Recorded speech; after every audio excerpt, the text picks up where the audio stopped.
আজি 25 জুলাই বিশ্ব IVF দিৱস উপলক্ষে সকলোলৈকে মোৰ আন্তৰিক শুভেচ্ছা জ্ঞাপন কৰিলোঁ।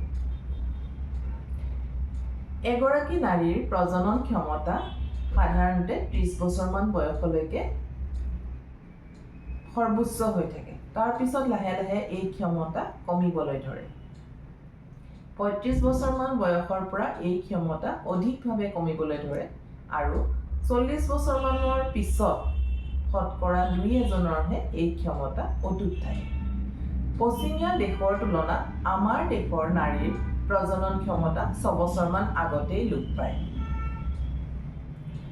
বৰ্তমান বিলম্বিত বিবাহ আৰু তাৰ পিছতো গৰ্ভধাৰণত পলম কৰাৰ বাবেও সন্তানহীনতাৰ সমস্যাই প্ৰকটভাৱে দেখা দিছে। সেয়েহে সকলো ছোৱালী, সকলো নাৰীকে মই আহ্বান জনাওঁ, সঠিক সময়ত মাতৃত্ব লাভৰ বাবে আগবাঢ়ক। ধন্যবাদ।